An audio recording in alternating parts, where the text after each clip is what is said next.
दोस्तों AMCA एयरक्राफ्टों को लेके इंटरनेट में कई बार कई तरीके के चर्चा होता है, खास करके इन एयरक्राफ्टों के कैपेबिलिटी और कैसे ये एयरक्राफ्ट इंडियन एयरफोर्स के ताकत को बढ़ाएगा, यही चर्चा का विषय रहता है। लेकिन साथ ही साथ और एक जो बड़ा विषय है वो है इंडियन एयरफोर्स को कब तक अपना पहला 5th जनरेशन के फाइटर एयरक्राफ्ट AMCA मिलेगा। और दोस्तों अब AMCA एयरक्राफ्टों को लेके एक बड़ा खबर आया है जिसके द्वारा जानकारी दिया जा रहा है कि जल्द ही इंडियन एयरफोर्स को अपना AMCA एयरक्राफ्ट मिल सकता है। रिपोर्ट के मुताबिक एरोनॉटिकल डेवलपमेंट एजेंसी और हिंदुस्तान एरोनॉटिक्स लिमिटेड की तरफ से डेवलप किए जाने वाले इन एयरक्राफ्टों के डिजाइन का काम संपूर्ण हो चुका है। अब इन एयरक्राफ्टों के प्रोटोटाइपों का ही निर्माण बाकी है और उसके बाद टेस्टिंग करने के साथ साथ एयरक्राफ्टों को बेड़े में शामिल किया जाएगा। और दोस्तों आज के इस वीडियो में मैं आप लोगों को AMCA के ये नया अपडेट के बारे में बताऊंगा और साथ में ये भी बताऊंगा कि कब तक AMCA एयरक्राफ्ट इंडियन एयरफोर्स के बेड़े में शामिल हो सकता है। तो डिटेल में जानने के लिए वीडियो के आखिर तक बने रहिए और चैनल को सब्सक्राइब और वीडियो को लाइक जरूर कीजिए। दोस्तों इंडियन एयरफोर्स को दुनिया के बड़े और ताकतवर तरीन एयरफोर्सों में गिना जाता है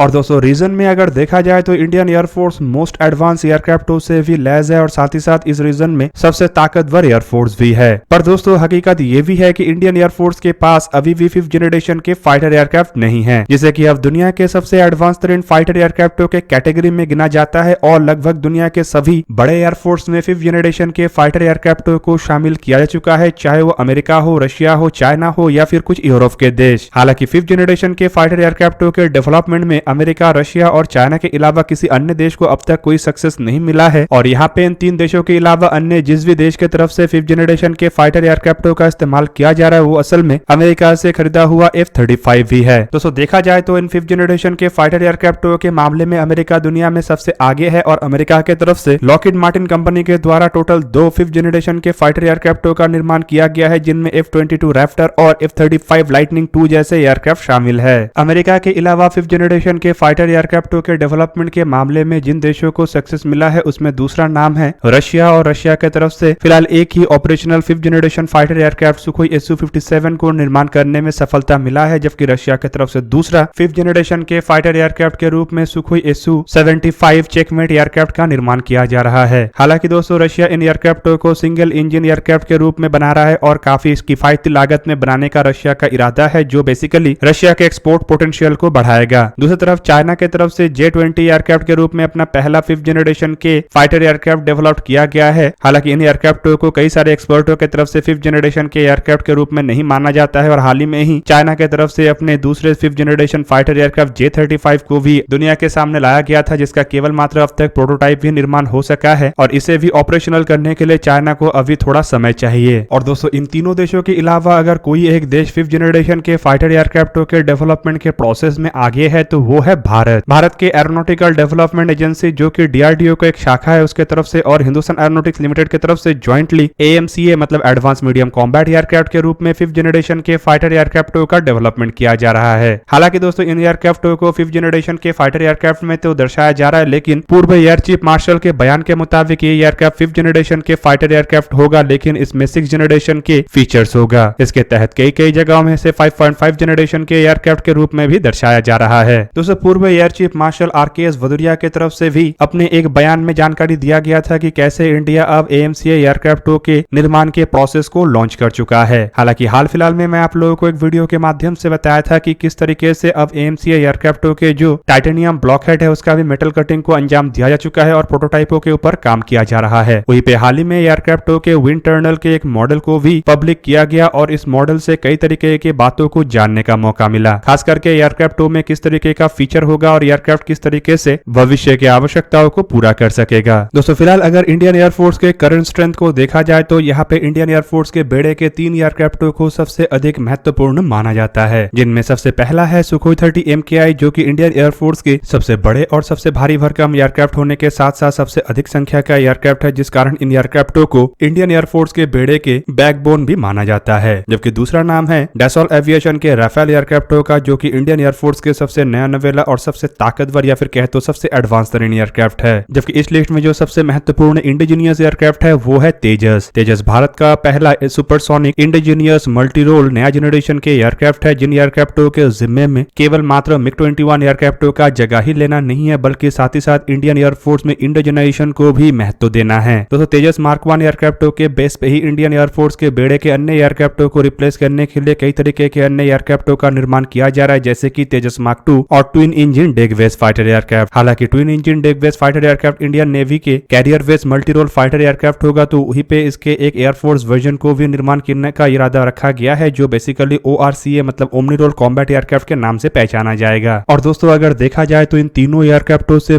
ताकतवर एयरक्राफ्ट के रूप में AMCA एयरक्राफ्ट को बनाया जा रहा है, जो इंडियन एयरफोर्स के इन तीनों महत्वपूर्ण एयरक्राफ्टों का जगह ले सकेगा, चाहे वो संख्या मूलक रूप में या बड़े और भारी भरकम एयरक्राफ्ट के रूप में हो, या सबसे एडवांस तरीन एयरक्राफ्ट के रूप में हो, या फिर इंडिजिनियस प्लेटफॉर्म के रूप में हो। दोस्तों हाल ही में AMCA एयरक्राफ्टों के जो विंड टर्नल मॉडल को पब्लिक के सामने लाया गया, या फिर कहे तो विंड टर्नल मॉडल के फोटो वायरल किया गया, उससे एयरक्राफ्टों के कॉन्सेप्ट के बारे में कई तरीके की जानकारी भी मिलना पॉसिबल हो सका। दोस्तों विंड टर्नल मॉडल से यह भी जानने का मौका मिला कि किस तरीके से एयरक्राफ्ट के जो इंजन है उसके रडार सिग्नेचर को छुपाने के लिए, या फिर कहे तो इंफ्रारेड सिग्नेचर को छुपाने के लिए नए बंदोबस्त किया गया है, और केवल मात्र डाइवर्टलेस एयर इनटेक के अलावा इन एयरक्राफ्टों के इंजन के सामने 3D बम का भी इस्तेमाल किया गया है, जो एक तरीके से सामने की तरफ से भी इंजन के इंफ्रारेड सिग्नेचर को छुपाएगा। दोस्तों यहाँ पे आपके जानकारी के लिए ये भी बता दूं कि इस विंड टर्नल मॉडल से एयरक्राफ्टों के infrared search and tracking system, एयरक्राफ्टों में इस्तेमाल होने वाले कैनोपी और एयरक्राफ्ट के active electronical scan array radar के बारे में भी जानने का मौका मिला है, और साथ ही साथ एयरक्राफ्ट को किस तरीके से ज्योमेट्रिकली स्टेल्थ बनाया जा रहा है उसके बारे में भी काफी हद तक जानने का मौका मिला है। फिलहाल दोस्तों एयरक्राफ्टों के प्रोजेक्ट को जिस तरीके से आगे बढ़ाया जा रहा है उसके मुताबिक एयरक्राफ्टों के जो फाइनल डिजाइन रिव्यू है उसे इस साल के अंत तक कंप्लीट कर लिया जाएगा, जबकि एयरक्राफ्ट के जो इनिशियल डिजाइन रिव्यू है उसे कंप्लीट किया जा चुका है। रिपोर्ट के मुताबिक एयरक्राफ्ट के ब्लॉकहेड के मेटल कटिंग को भी अंजाम दिया गया, और इसका सिंपल मतलब यह है कि प्रोटोटाइप के निर्माण का काम भी एक तरीके से शुरू हो चुका है। हालांकि ऑफिशियली इसे प्रोटोटाइप के स्टील कटिंग के रूप में दर्शाया नहीं गया है। दूसरी तरफ अगर देखा जाए तो ADA और हिंदुस्तान एरोनॉटिक्स लिमिटेड की तरफ से इस तरीके से आगे बढ़ाया जा रहा है ताकि एयरक्राफ्ट के जो पहला प्रोटोटाइप है मतलब AMCA एयरक्राफ्ट के फर्स्ट प्रोटोटाइप को साल 2024 मतलब आने वाले 2 सालों के अंदर रोल आउट किया जा सके, और साल 2025 तक एयरक्राफ्ट के फर्स्ट फ्लाइट हो। हालांकि फर्स्ट फ्लाइट के बाद एयरक्राफ्टों को इंडक्ट नहीं किया जाता है, बल्कि इसके बाद कई बार एयरक्राफ्टों के टेस्ट को लंबे समय तक चलाया जाता है ताकि एयरक्राफ्ट के सभी बारीकियों के बारे में जानने का मौका मिले और आवश्यकता पड़े तो एयरक्राफ्ट में बदलाव करना पड़े।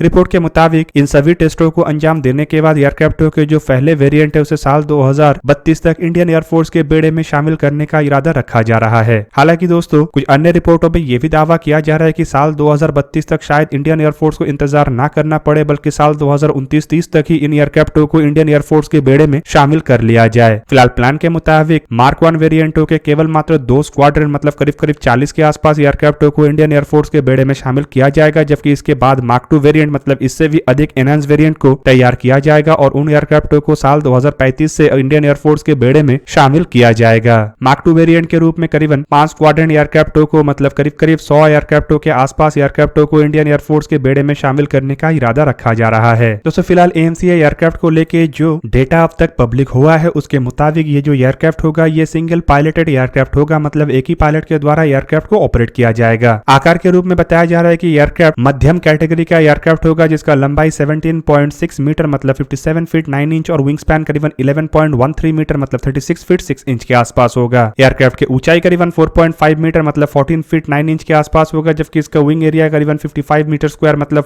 590 स्क्वायर फीट के आसपास होगा। एयरक्राफ्ट के एम्प्टी वेट करीबन 12,000 किलोग्राम और एयरक्राफ्ट के ग्रॉस वेट करीबन 18,000 किलोग्राम होना है, जबकि एयरक्राफ्ट के पास मैक्सिमम टेक ऑफ कैपेबिलिटी करीबन 25,000 किलोग्राम मतलब 25 टन के आसपास होगा। एयरक्राफ्ट पे इनिशियल फ्यूल कैपेसिटी करीबन 6,500 किलोग्राम का होगा, जबकि इसका पेलोड क्षमता भी करीबन 6,500 किलोग्राम होगा, जिनमें टोटल 2 वेपन बे होगा और एक इंटरनल और एक्सटर्नल वेपन बे। और रिपोर्ट के मुताबिक इसका इंटरनल वेपन बे का कैपेसिटी करीबन 1,500 किलोग्राम होगा, तो वहीं पे एक्सटर्नल वेपन बे का कैपेसिटी करीबन 5,000 किलोग्राम होगा। दूसरी तरफ एयरक्राफ्ट के पहले वेरिएंट मतलब मार्क 1 वेरिएंट में जनरल इलेक्ट्रिक के F414 इंजनों का इस्तेमाल करने का इरादा रखा गया है, जबकि इसके फाइनल वेरिएंट मतलब मार्क 2 वेरिएंटों में बताया जा रहा है कि इंडिजिनियस स्वदेशी 110 किलोन्यूटन थ्रस्ट वाले इंजनों का इस्तेमाल किया जाएगा। वहीं पे रिपोर्ट के मुताबिक एयरक्राफ्ट के मैक्सिमम स्पीड करीबन 2600 किलोमीटर पर आवर मतलब मार्क 2.15 के आसपास होगा, जबकि इसका रेंज 3240 किलोमीटर तक होगा और इसके कॉम्बैट रेंज करीबन 1620 किलोमीटर तक होगा। हालांकि एयरक्राफ्ट ड्रॉप टैंक और एयर रिफ्यूलिंग के साथ करीबन 5324 किलोमीटर तक लगातार उड़ान भर सकेगा। वहीं पे एयरक्राफ्ट के सर्विस सीलिंग को लेकर बताया जा रहा है कि ये करीबन 20,000 मीटर मतलब 65,000 फीट के ऊंचाई तक जाने का क्षमता रखेगा। दोस्तों हथियार के रूप में बताया जा रहा है कि एयरक्राफ्ट में 23 मिलीमीटर के एक GSH-23 कैनन रहेगा, जबकि टोटल 14 हार्ड पॉइंट रहेगा और ये इंटरनल इंटरनल और एक्सटर्नल हार्ड पॉइंटों को मिला के है। इन हार्ड पॉइंटों के सहारे एयरक्राफ्ट S-8 रॉकेट मतलब अनगाइडेड रॉकेटों को कैरी कर सकेगा, जबकि एयर टू एयर मिसाइल के रूप में एयरक्राफ्ट के द्वारा अस्त्र IR, अस्त्र मार्क 1, अस्त्र मार्क 2, अस्त्र मार्क 3, NGCCM जैसे स्वदेशी मिसाइलों को कैरी किया जाएगा। एयर टू ग्राउंड मिसाइल के रूप में एयरक्राफ्ट के द्वारा ब्रह्मोस NG, स्टंट और रुद्रम 1 जैसे मिसाइलों को कैरी किया जाएगा और बॉम्ब के रूप में एयरक्राफ्ट के द्वारा next generation laser guided bomb, high speed low drag श्रेणी के 100, 250, 450, 500 श्रेणी के बॉम्ब, DRDO की तरफ से निर्माण किया हुआ स्मार्ट एंटी एयरफील्ड वेपन और DRDO के ग्लाइड बॉम्ब को कैरी किया जाएगा। तो दोस्तों ये था आज का वीडियो। अगर आपको वीडियो अच्छा लगा तो लाइक कीजिए और मेरे चैनल को सब्सक्राइब कीजिए और साथ में बना हुआ बेल आइकन को भी प्रेस कर दीजिए ताकि आप मेरा वीडियो देख पाए सबसे पहले।